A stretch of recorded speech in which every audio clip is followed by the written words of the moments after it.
for me, your life's, you have purpose merely because the fact that you exist and that you're a human being and you're here just to experience life and learn from it. And part of my life's purpose is just to grow in my capacity to give and receive love, as simple as that. I think that your life's purpose is not a job title. It's an embodied frequency that you carry with you throughout your life. And it doesn't have to be expressed through your job title, though a lot of people have been able to use that expression through their work and make money off of it. Free to be me, free to sing sweet feathers envelop me like a hug. So much of our lives are shaped by scripts we never consciously chose. Patterns around love, success, safety, and belonging. And at some point, those scripts stop working. What once protected us starts to limit us. Safe to be Seen is a space for honest conversations about that moment, when your body knows it's time for something new. We talk about what it means to build safety first, so growth, intimacy, and expansion don't come at the cost of yourself. This podcast is about updating outdated identities, softening survival patterns, and learning how to stay present through change. We're Darcy and Brandon, and this is Safe to be Seen. So good to be back with you, Darcy. Thanks. How are you today? So good. Good.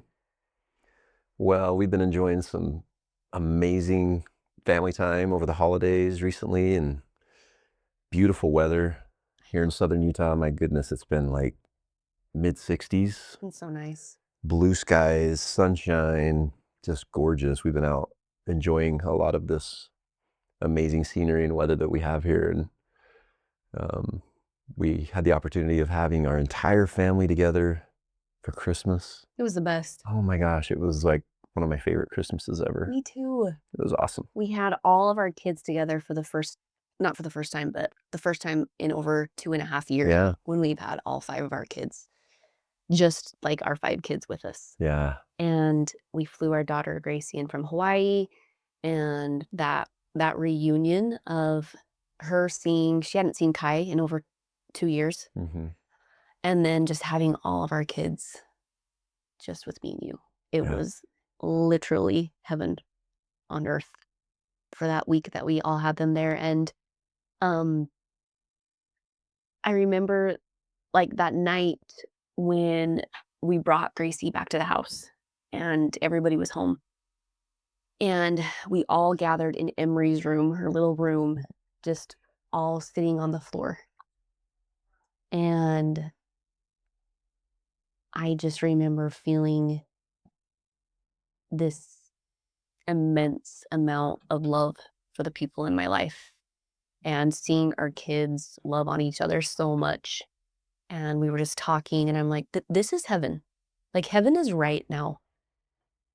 And I remember in that moment feeling, it didn't really feel like in that space more like roles, like I'm their mom, you're their dad, these are our kids. It felt more like these are souls that have known each other for a really long time that made an agreement to do this life with. And it was going to be hard and we were going to hurt each other sometimes, but we love each other so much. We would always come back to that place within ourselves and with each other. And it was just a really sacred, spiritual, special moment. I didn't want to leave, but Emery had to wake up early the next morning, so she booted us all out. Yeah. It was just so special. I remember we left the room that night to go to our room, go to bed, and you and I both looked at each other and said, wow, that was amazing. It was just like 30 minutes of heaven on earth. But actually the whole time was. We just, as our listeners know, absolutely adore our kids and each other. And so it was just so special and magical. Yeah. Magical is a great word for it. It was just that, indeed. Yeah. So today, before we start, you wanted to, was it a parable that you wanted to? Oh, I wanted to just, do you remember the parable of the Mexican fisherman? You've told me so many parables over the years, and you know that I don't remember things very well. So I know you've told me this, but so I'm excited to hear it again. Yeah, well, it's one of my favorites. And I felt like it was really well aligned with today's episode that we want to talk about. And so I thought I would just kind of open things up with that, if that's okay. Yeah. Okay. So in a small coastal Mexican village was vacationing an American. And this American was observing this small little fishing boat coming in out of the ocean to the dock. And when it approached and got closer, the American gentleman noticed that this little boat, although it only had one man on it, a gentleman from the Mexican village, it was full of these big, beautiful fish. And the American asked the Mexican fisherman, "That's amazing. How long did it take you to catch all that tuna in your boat?" And the Mexican fisherman said, "Oh, just a little while, not very long at all." So the businessman looked at the fisherman and, a little bit confused, said, "Well, what do you do with the rest of your time then? If you haven't been out there fishing for all that long and you're saying you have enough for your needs, what do you do with the rest of your time?" And the fisherman said, "Well, I sleep in. When I wake up, I have my coffee. I like to take long walks with my wife. I like to spend time with my children. I every day take a siesta with my wife. And in the afternoon and evening, most days, I go into the village, I meet with my friends, have a glass of wine, and play the guitar with them." Sounds like a dream. Exactly. And this is where the American said to the Mexican fisherman, "Oh, I can help you. I'm a Harvard business graduate. What you need to do is I'm going to help you make a lot of money, okay? If you caught that many fish in that short of time, you need to buy a bigger boat. Fill that big boat up with these fish and then sell them and start making more money. Then, with that money, you buy more boats. Before you know it, you'll have your own fleet of fishing boats full of these huge, beautiful tuna that you can sell, and eventually cut out the middlemen and control completely production, distribution. You will make a killing." The Mexican fisherman smiled at the businessman and said, "That's interesting. How long would that take?" And the American businessman said, "Oh, 15 to 20 years. And what will happen with you'll eventually, with all that money, you'll be running your own huge business. You can move to the city, you can move to LA or New York City or wherever, and you'll be running this huge business making all this money. And in 15 to 20 years, this is the best part, you'll be able to sell it for millions of dollars."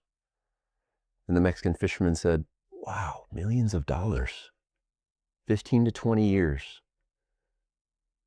Well, then what?" And the American businessman looked at him and said, "Well, then you move to a small country village. You'll sleep in, you'll have your coffee, you'll take siestas with your wife, you'll hang out with your kids. And in the afternoons and evenings, you'll go into the town and drink wine and play guitar with your friends." I really love this parable because the Mexican fisherman already had it figured out. Mm-hmm. He was living his dream life.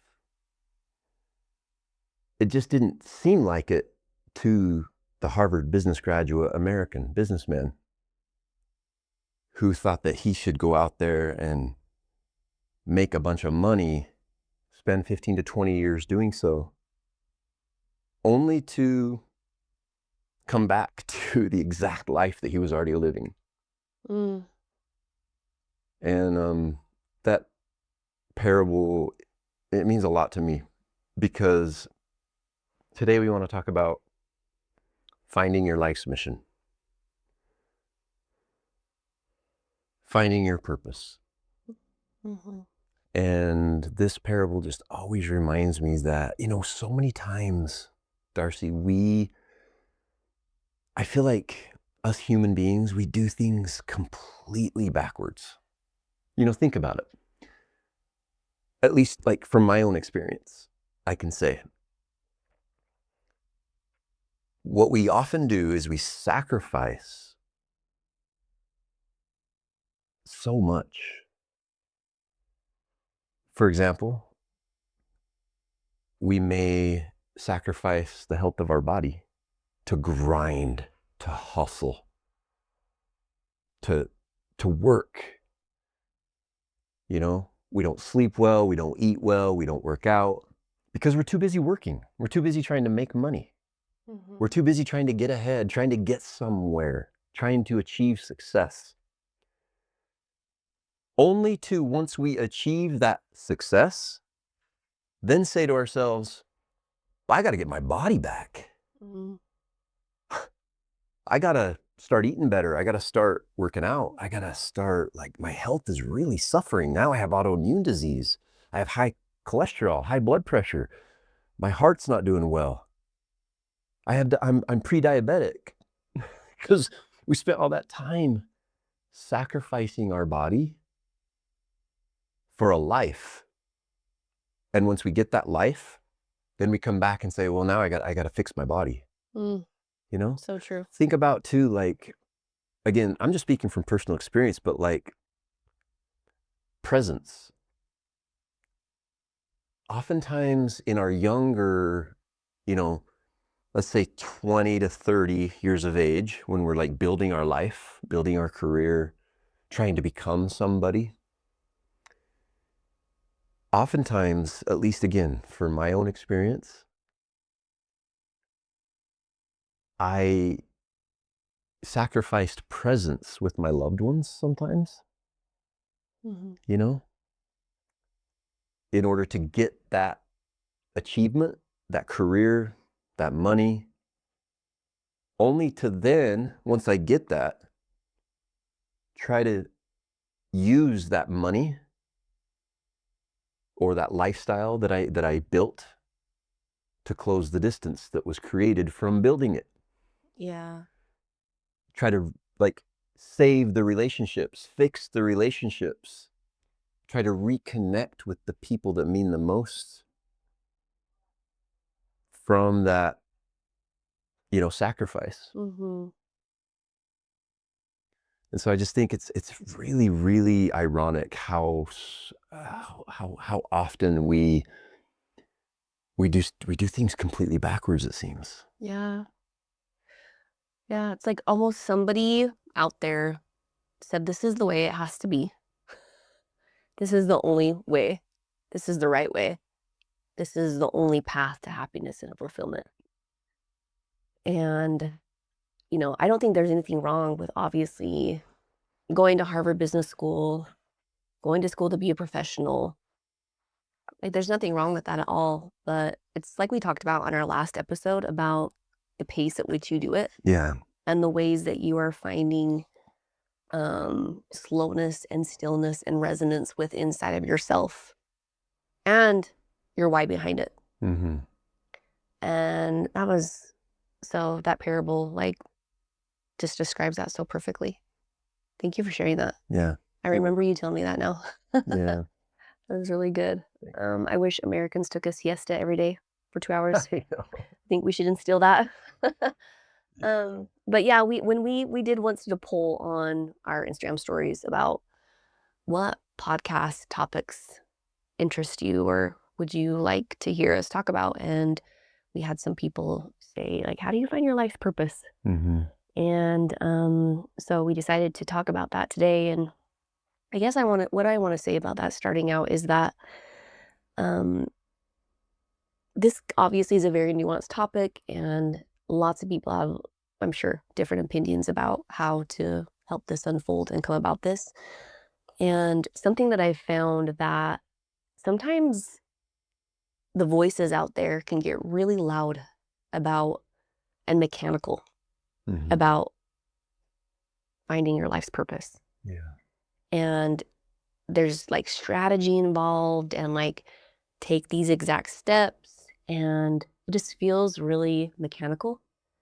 And so my hope is that today this discussion can feel more embodied and alive and resonant. And we've talked about this, that in our experience anyways, that your li- life's purpose, I mean, first of all, you have purpose merely because of the fact you exist and you're a human being. And I think we've categorized my life's purpose needs to be loud and big for everybody to see and known. Yeah. And that just feels really disconnecting and not very meaningful when you're trying to like work and compete and strive and like perfect this process. And for me, your life's, you have purpose merely because the fact that you exist and that you're a human being and you're here just to experience life and learn from it. And part of my life's purpose is just to grow in my capacity to give and receive love, as simple as that. Yeah. I found modalities and ways to express that, but I just really don't like the mechanical, the mechanics of trying to find your life's purpose and your life's mission. So I hope today this conversation can feel more embodied and spiritual in a way, Yeah. because for me it is a very spiritual process. Mhm. So we did kind of like come up with a little bit of a framework just to like keep us on track, because so it kind of feel a little bit more contained. Yeah. But I just want to voice that this process doesn't have to be a step-by-step process. Your life's purpose isn't something that you go out finding and that you go searching for. Yeah. It's just something that naturally unfolds as you live with your truth. But we did come up with a little bit of a like, just to help keep us on track. Yeah. But I don't want it to feel mechanical. I hope that it doesn't. Yeah. So, Well, that's very well said, Darce. I love how you said it's your purpose, your mission isn't something you go like forcefully trying to find, like your lost keys.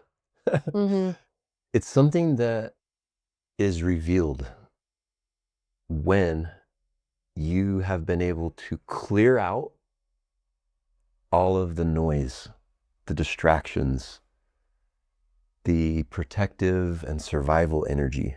mhm, When you have been able to learn how to regulate your nervous system, when you are living in alignment with your deep truth, mhm, when you are aware of and have worked on healing your core wounds, because your purpose is buried deep underneath all that stuff. It's there. It's there. It's always there. Like you said, it's always there. It just gets covered up. It gets buried underneath survival patterns, nervous system dysregulation, mhm. protective states, conditioning, domestication. I mean, Strategy. it's wild. And it's not something that you think your way through or that you spend time pondering and think. I mean, you can, and that might help in some way, but it's what I think we want to help the listener understand is that if you find yourself, and oftentimes it happens in midlife, let's say 35 to 50, thinking, man, I have just spent all of this time and energy and money, and I've sacrificed, and I've this and I've that to create this life that now it just it doesn't feel like my life anymore. Mhm. It's okay. It's okay. That's the invitation. Yeah. It's a portal. That's the portal through which you are being asked to walk Mhm. so that you can find your true purpose. Yeah. So it's like, it's interesting because we spend, let's just say like from 18 to 25, because that's when a lot of people are going to college, they're pursuing their training or their academics or their apprenticeship, whatever it may be. And we're not only talking, by the way, about occupation Yeah. or your work. We're talking about your mission. And it can coincide with your work, of course. It can be your work, of course, but it doesn't have to be. Mm-hmm. But from like 18 to 25, it's so interesting because, again, like going back to what we talked about earlier about kind of doing things backwards a little bit.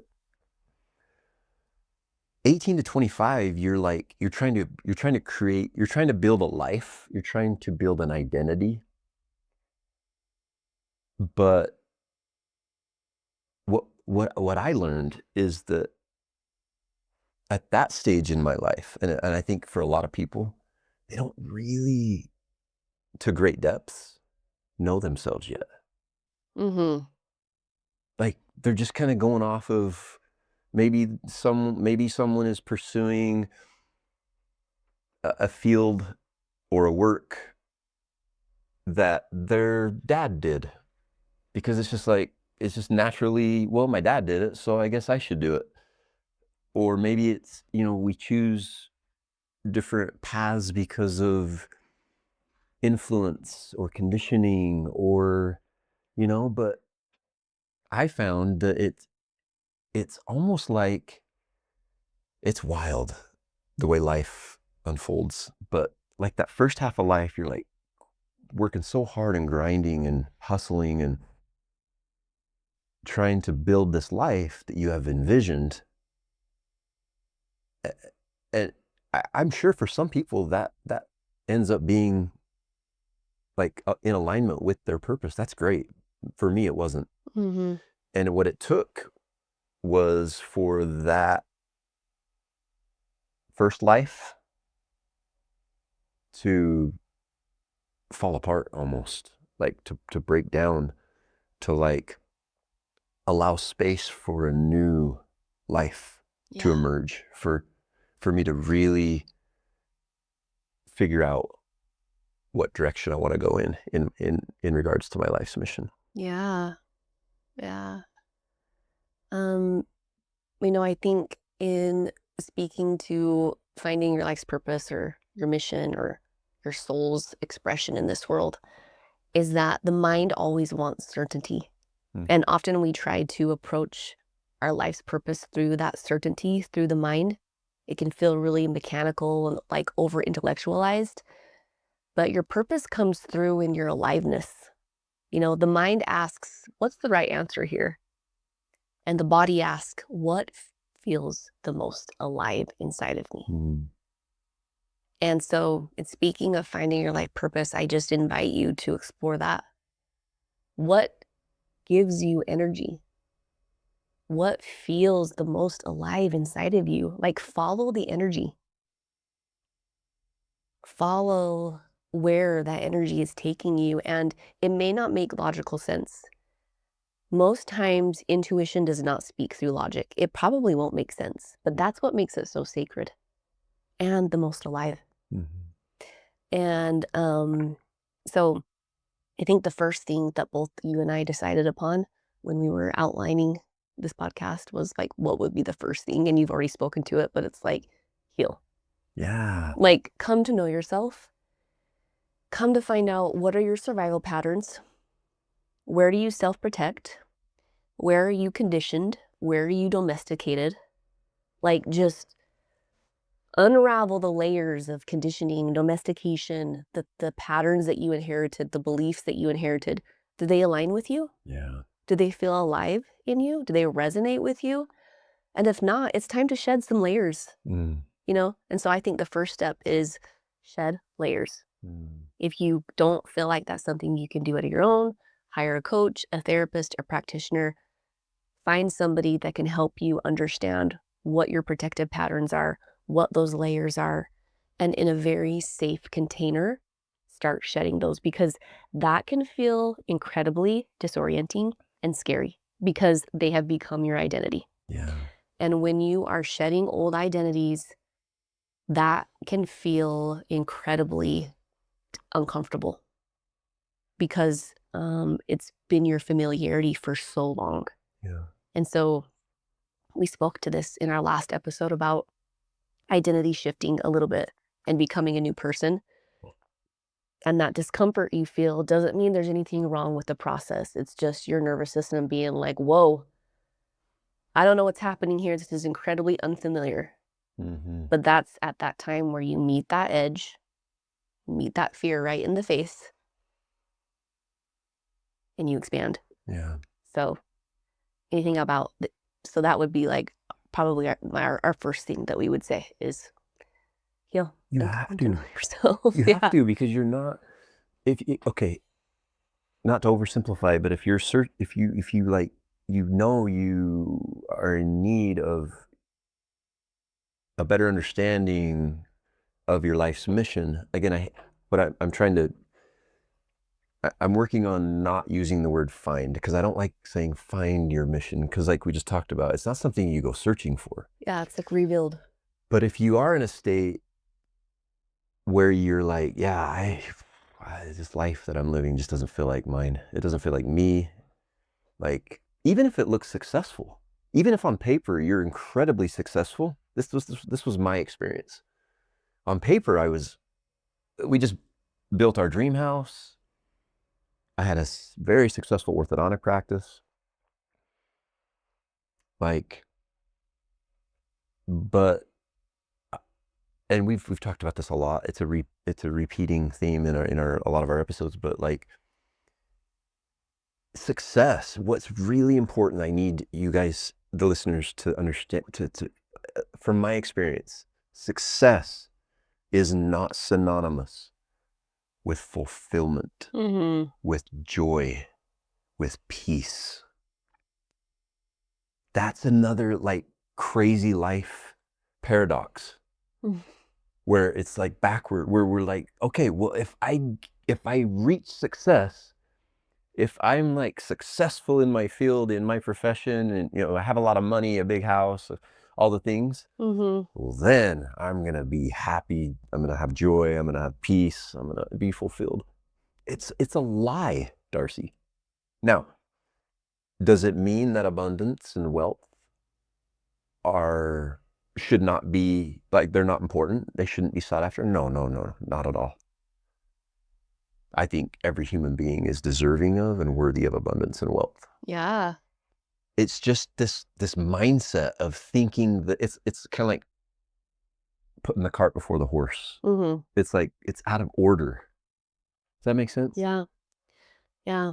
I think your purpose is what you can't not become. And maybe sometimes it's not always something that you want to do, but it's something that you're being initiated into. Yes. Because I think a lot of times your purpose comes through becoming more conscious, and usually you become more conscious through suffering. Yes, that's exactly right. And so usually I think that your life's purpose is going to require the parts of you that need the most healing. Because, if your life purpose may require you to be seen, it may require you to take up space. It may require you to voice a different opinion than your family or your friends. Yeah. It may require you to shed perfectionism. It may require you to ask for help. All of those things are adaptations that you had to acquire in order to survive. Yes. And so I have always believed this, that usually your life purpose is going to require the parts of you that need the most healing. And that it's probably the things in the past that were inhibited. And that's the beauty about finding your life's purpose and your life's mission, is that these things can be finally expressed in you. Yeah. And that's also why I don't think that you should go through life with quote unquote roles, because I think that limits you in how your soul is wanting to express. And that instead, if you kind of went through your life with the belief of like, how does my soul wish to express in this time of my life? Because when you take on roles, that may limit that expression. Yeah. Because I feel like with my life's purpose of growing in my capacity to give and receive love. That has expressed in different times of my life. There was a period there where my whole purpose will always be in devotion to motherhood and to creating a beautiful relationship with you. But for a time, that was my only expression. Yeah. Was raising our beautiful babies, creating a home for them, and raising them. That's how my soul was wanting to express my purpose at that time, to grow in my capacity to give and receive love. Mm-hmm. And then there came a time for me where I got initiated into starting my own nonprofit. And it was scary and it was unknown. And I had no idea what the hell I was doing. But it was another capacity for me to grow in my devotion to growing in capacity to give and receive love. And it's been one of the most sacred experiences of my life, doing that and being able to express love in that way. And also my organization, for the viewers, I started a nonprofit called Cora Kids. It's a nonprofit organization that serves impoverished communities in Ethiopia, and we have set up several programs over there to help impoverished families and children. And you speak of like growing in my capacity to give and receive love. I have received way more love to that expression than I could ever give. And it's just such a treasured part of my life. And then on to like my profession, a way for me to give and receive love. Mm-hmm. And I think if you just find that underlying expression in your life, maybe it's a value, maybe it's something that you're striving for, making that like your core, and then finding ways for you to express that throughout your entire life. And there might be a point in my life where I don't work anymore. But how does my life's purpose of giving and receiving more love, how will that then want to be expressed? I'll probably just spoil the hell out of my grandkids, which I cannot wait better for. believe it. Yes. Yes. So, anyways. No, that's beautiful. I love that's so beautiful the way you described that, Darcy. Yeah, I agree completely. And I wanted to touch on something that you mentioned, or at least maybe elaborate on something you mentioned, and that is that I don't think your purpose, your mission always unfolds or reveals all at once either. Yeah. Like I think it's totally, I think a lot of people, they want to know like right now, what is my purpose? Mm-hmm. And it may be an evolutionary process. In fact, I think oftentimes it is in like, think of it like a book, for example. Like I think it reveals itself in chapters, kind of like you described in your own journey. And maybe it's not like, boom, here you go, all at once. Here's your whole mission, the whole reason that you're here. Yeah. It's like this journey of going through these chapters that lead you every step closer to your mission. Yeah. You know? For sure. Before we close, I want to speak to the woman who can feel it. Something inside her is changing. Winter is the season that asks us to go inward. Pause, feel, so something new can be born. Descent is an 8-week nervous system-based journey for women moving through transition, when the old ways stop working and the body is asking for depth instead of direction.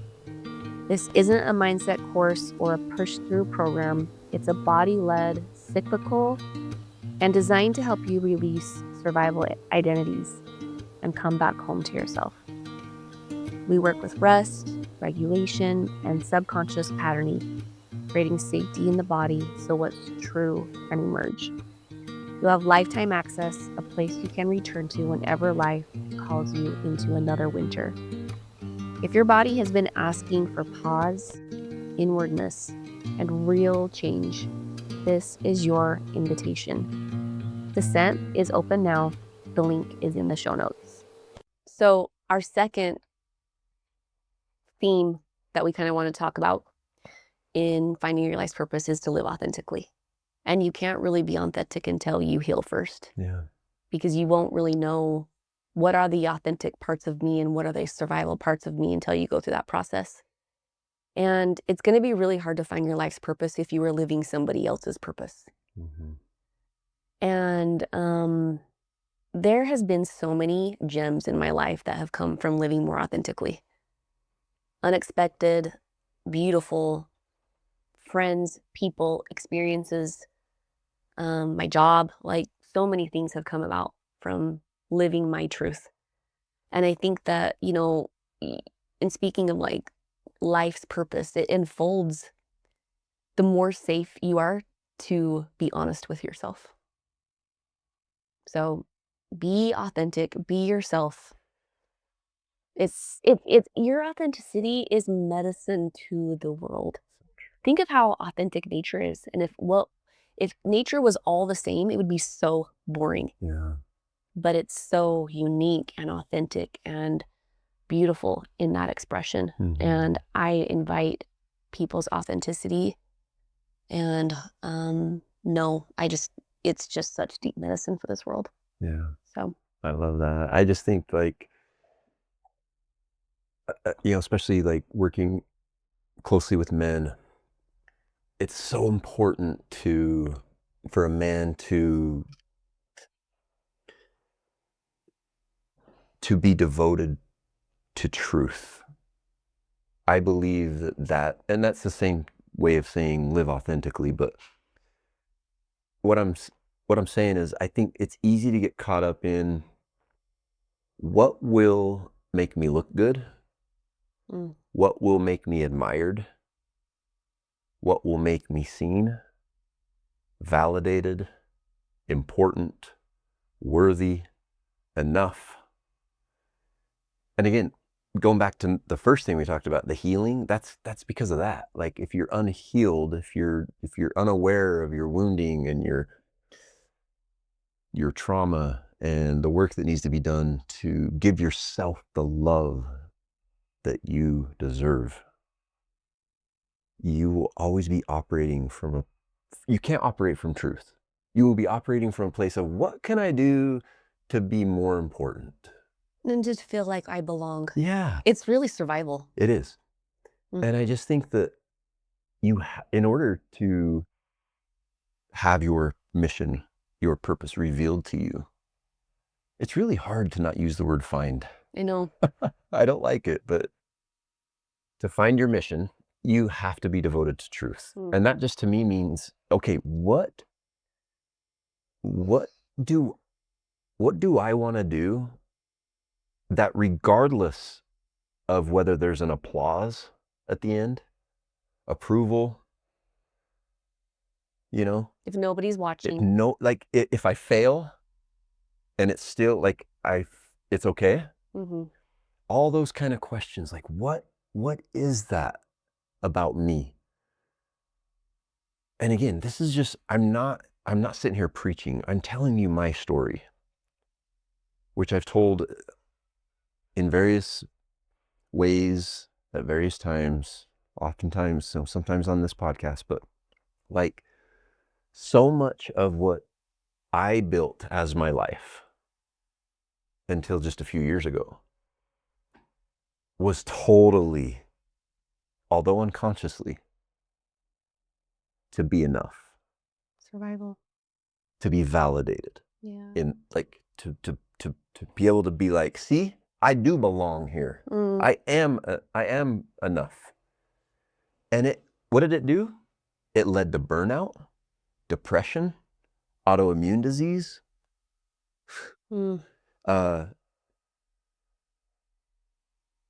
lack of fulfillment in sexuality, disconnection from my sexuality, disconnection from my people.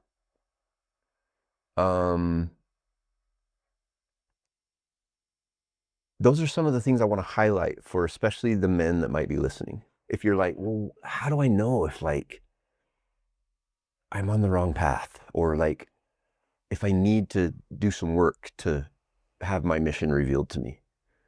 Well, simply look at how do you feel in your body? Do you feel safe in your body? Or do you just always feel uncomfortable and like anxious and like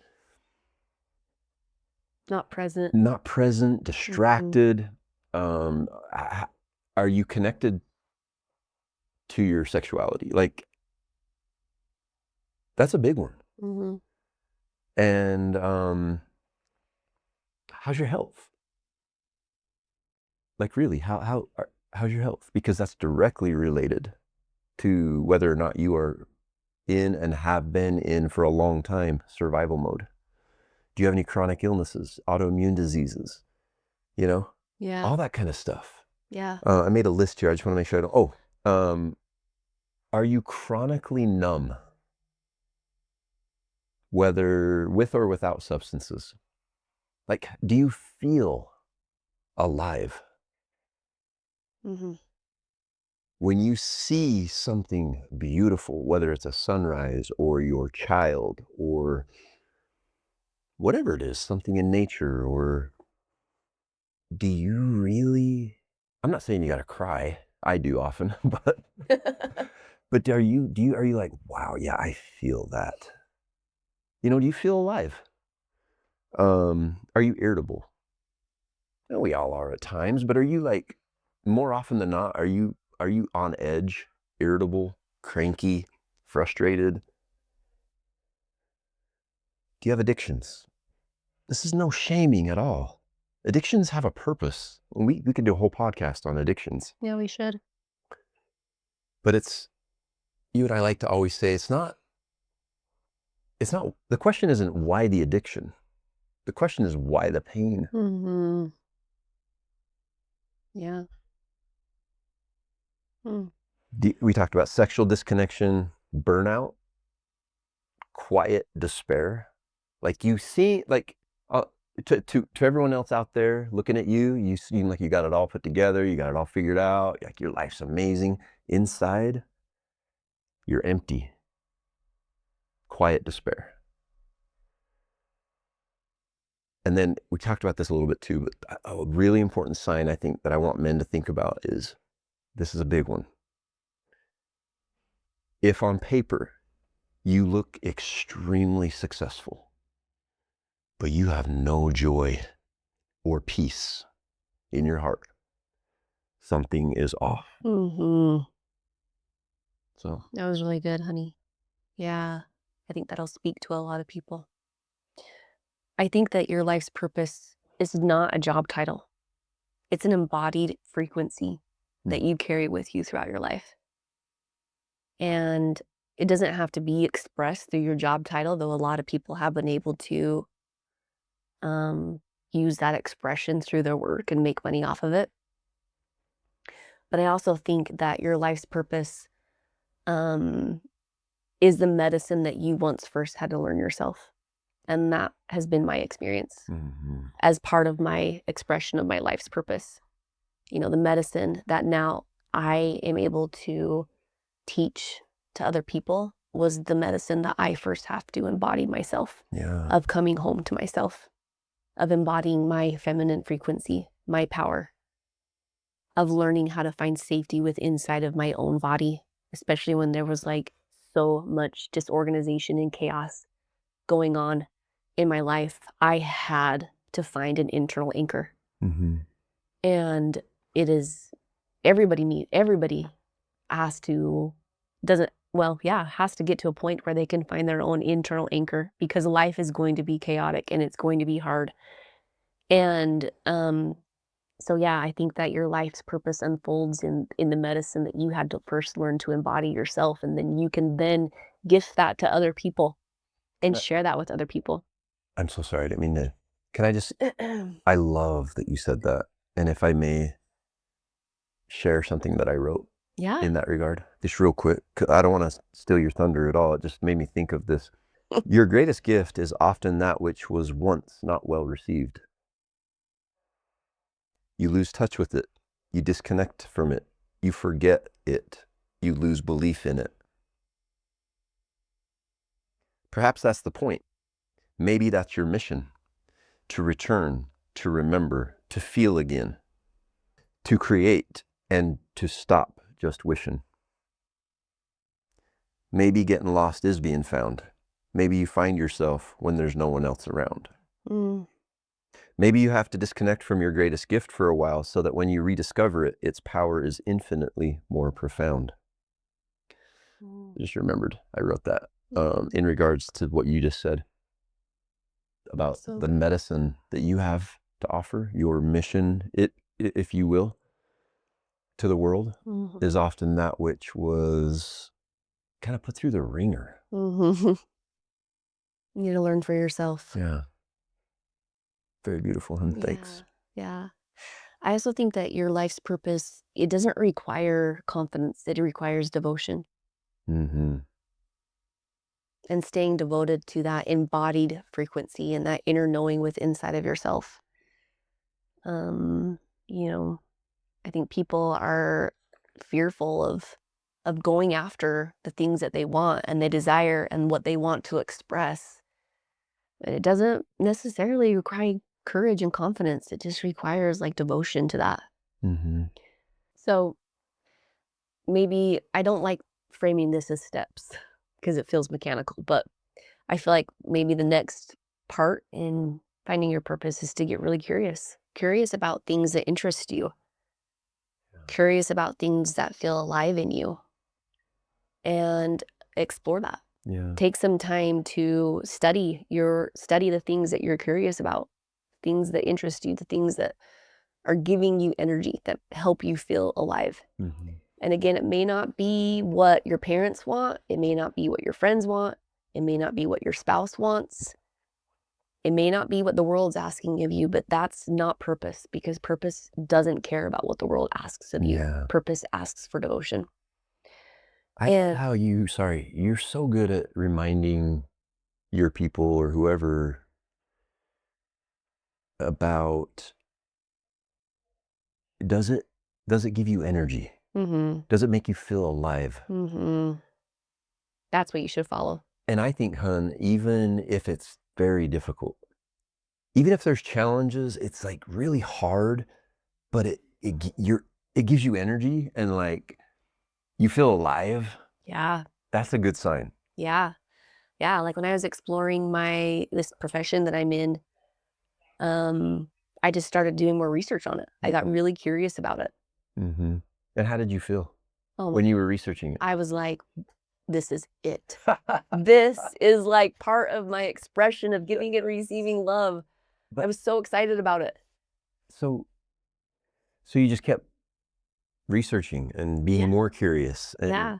So I started doing a lot of research online. I started taking courses. uh-huh. I'm sorry, hun, but I probably spent like over $1,500 in books. You know that. Are you just finding that for the first time? I think there's probably a lot of secret purchases that I'm unaware of. Oh my gosh, it's a good I spent so much money on books. I love to read as it is, but I was just like I could not get enough of it. I Yeah. could not read enough about it. I could not just like it was hard for me to like stop anything else I was doing and just want to like just be in that space all the time. Yeah. I went to seminars, I went to live events. It was just like my soul was just like, yes. You finally found This is the way you're meant to express Yeah. right now in your life. It's been so beautiful to watch. Thank you. I love it so much. I love know, it and so you're much. so good at it. Thank you. You're so gifted. Thank you, honey. So, yeah, get curious and follow what feels alive in you. Yeah. The next, maybe we shouldn't even say the next thing because then it sounds like it's in steps. But one of another thing that you and I talked about and put on our list that is helpful, that has been helpful for us, is what comes easily or effortlessly to you. Yeah. I actually had a client who she's kind of on this path of finding out more about herself and her life's purpose. And I said, go home and text 10 Mm. people in your life It's a great idea. and ask them what they love most about you. Mm-hmm. Because usually your life's purpose comes very easily to you, and it's like you don't even know that you're doing it, but Yeah. other people are like, wow, I love that about you. I know. So have. I just love this one. let me finish real Oh, fast. sorry. We both get so excited. This is how our morning walks go, by the way. Mm. We have so much to say to each other. It's like, wait, I'm not done. Let me finish that. Um, but so go text 10 people that care about you the That most, know you well. that know you well and that care about you, and ask them, what do they love most about you? Yeah. And I had this client come back to me the next week, and she brought this stack of letters, Mm. and I had her read them all to me. It's awesome. And it was so special, and Aw. tears were shed. Mm. And it was like she was coming to know parts of herself that she had either forgotten, that she didn't even know that people had picked up in her. She was unaware herself. She was unaware of her own magic. Yeah. Happens. I see that too. Like I have friends who, you know, are on this path of like everything we just talked about, like built this life, mid-40s now, and they're like, this isn't my life. I don't know what I'm doing. Like, you know? Yeah. And it's like, I'm like, do you realize how amazing you are at XYZ things? Yes. Like I'm not telling you what you should do, but if you were to do it, Mm-hmm. you would be amazing at it. Yeah. Because you are so good at it and you are so gifted at it. And they're like, really? They have no idea. Yeah. I think so many humans are living beneath their potential. Oh yeah, there's no doubt. We don't even scratch the surface. Talk about a whole nother podcast episode on the fact that the divinity that we have in us, the God in us. Yeah. That divine. We get covered up. We get buried under the trauma, under the hurt and the pain. And we put this little metal, I envision like this metal box around our heart that lets no one in because it hurts too much. Mm-hmm. We live from a place of fear instead of love. And we stifle our own growth and potential. Yeah. All the time. I think, honestly, if every human had direct experience with their divine life force flowing through them all the time, and if they really knew who they really were, can you imagine the type of world that we would live in? Yeah, it's incredible to think about. And also the fact that human beings, even if they are fortunate enough to have those experiences, we forget so easily. Yeah. We forget how amazing we are, how powerful we are, how divine we are, that we literally create our world. Yeah. And our life. Yeah. We forget. Something I want to offer to our listeners, if they're wanting to like dive deeper into like our embodied power and embodied frequency. An author that I really love is Neville Goddard. I briefly spoke to you about him the other day, but he speaks. And his name's awesome. Neville. It is an awesome name. I really like what he teaches because my relationship with the Bible is completely different now, but I love the mysticism behind the Bible, and he incorporates that in his teachings about how to basically create the exact life that you want based upon biblical stories with a mystical teaching behind them, basically teaching us about how powerful we are and how we are the creators of our reality. We are not victims, and that you can literally create the life that you want based upon your embodied power and wisdom and frequency. So Neville Goddard. And you just gave us another podcast episode. Like we could do a whole, at least one episode on what we believe. There are beliefs, but as far as however, what we believe was meant by certain things in ancient texts, scripture, whatever, Bible, Jesus, all those things. That's really interesting to think about. This is what that actually meant. Yeah. You know? I saw this picture, this person wearing a shirt the other day. It was a picture of Jesus on it. It was like a meme, you know? Yeah. But it said, duh, you guys, that's not what I meant. And I just had to laugh at that because, yeah, Anyways, let's not get off on a tangent Yeah. on that. But okay, babe, Some other episode. what's on what? Yeah. What am I willing to give my life for? Mm. And this is just, I think this is important to understand that we are all going to die. And if you, I'm just trying to share with listeners what has helped me. When you have a very intimate, sacred, and reverent and consistent,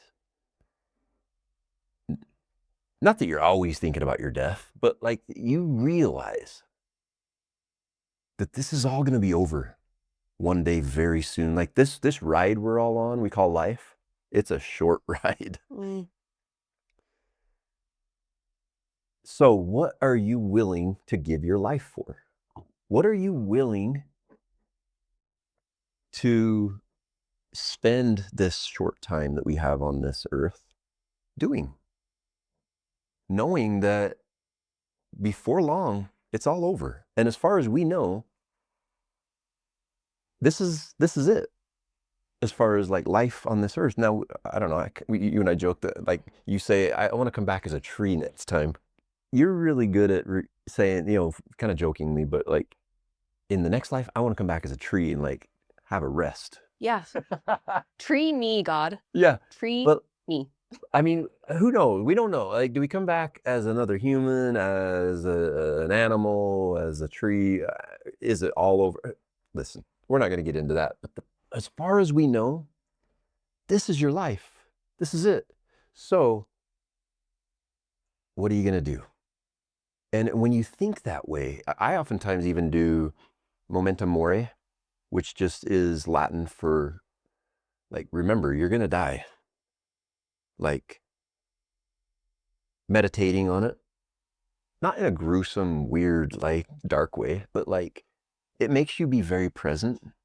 It makes you be very, very grateful for your life that you have right now. Mm-hmm. And when you get to that point of realizing very intimately that you are going to die, trivial, unimportant pursuits, ventures, things, they just kind of fall away. And again, as we talk about your purpose and your mission revealing itself to you, that's a necessary part of the process. For the fluff and the noise and the distraction and the stuff that just does not matter to fall away, Yeah, for sure. The number one regret of the dying is that they didn't live a life of their own. Exactly. They lived a life that somebody else had programmed for them. The number one regret. And I can think of nothing more disheartening than to be on your deathbed and think, I didn't even live my own life. I lived the life that my parents wanted me to live, or that my spouse wanted me to live, or that society told me to live. Mm-hmm. That feels so disheartening to me. Yeah. Yeah. Speaks to living authentically, to living your truth, to live in devotion to your truth. Mm-hmm. And know that your truth and your authenticity is your medicine for this world. Yeah. Well, as we're getting close here on time, I only have one more that I think is, again, in my work that I do with men mostly, it's more, maybe perhaps more applicable in that arena, in that space. Mm-hmm. And then anything else you have to share, and then we can wrap up. But this is a big one. Big, big, big one for men. And that is that your mission is bigger than any relationship.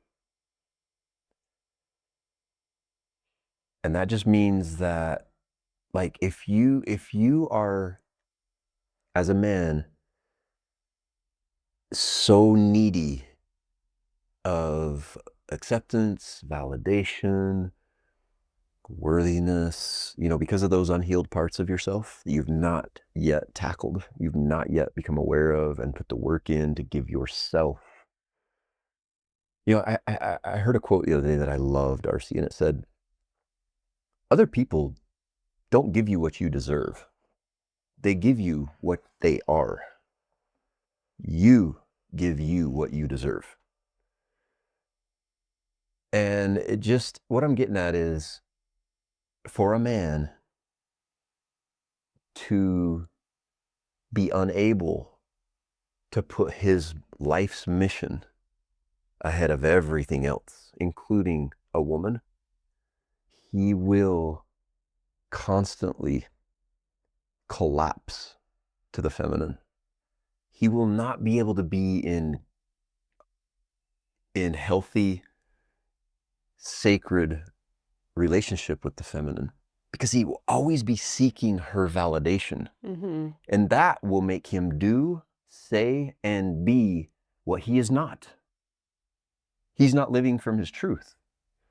Does that make sense? So I know when I first started processing this concept, it didn't make sense to me at first. I was like, wait a minute, Darcy, you're the most important thing in the world to me. Like, I would do, like, but then, I started to realize, yes, you are. You are the most important thing in the world to me. But understanding how you fit within my mission, the reason that I am here, is very important, so that I'm not always trying to be validated by you. You don't want me to need to be validated by you. Mm-mm. Like a woman who is healthy, who is healed, not healed, but who is embodied and healing.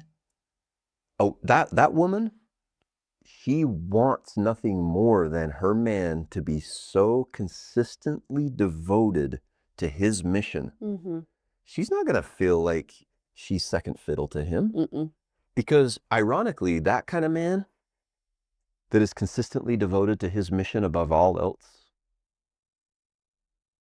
that kind of man is able to step fully into an embodied, sacred union with his woman. Yeah, that's so good and so true and so important, that message to be shared. And you know And why? so difficult. Yeah. It's not easy. I'm not saying I've got it all mastered. I'm not here saying that. Yeah. It's a constant, that's why we're here. We're here. It's the awareness. It's the awareness, and then just working at it. Yeah. Working at it. But do you know why an embodied feminine requires that? Because it makes her feel safe. Yeah, safety is key. The feminine is always asking, am I safe here? And when you have somebody who's needy and needs constant validation and needs you to mother them, and that does not make the feminine feel safe. But when you have a man who is in his embodied power and his life's purpose, his mission is at the forefront, that is feels incredibly safe to the feminine, and it's incredibly attractive. Mm-hmm. So I'm so glad that you brought that up. Yeah, I think I just want to end with that. This has been such a fun conversation. We could talk about it for a lot longer, but my hope is that every human out there knows that their life has meaning, that you came here for a reason. I love what Kathy Heller says. She says, you are someone because you are some of the one. Mm-hmm. And you have purpose that only your unique soul blueprint can carry out in this life that has deep meaning. And that your discovery of that, the journey of it, is where all of the beauty is. And that the safer you feel inside of your body, the more connected to your truth can be, and the more that your life's mission can unfold. Yeah, so beautiful. And yeah, So true. so I just Yeah, want babe, it comes back to nervous system health. It comes back to internal safety. Mm-hmm. It comes back to healing. It comes back to self-love. Mm-hmm. Always. And we hope that our message today is helpful to anyone out there who is feeling like they need they need some direction on figuring out their mission, their purpose, what they want to do with the rest of their life. If you're feeling like, there's a need for a pivot, for a change, do it. We encourage you to do it. Mm-hmm.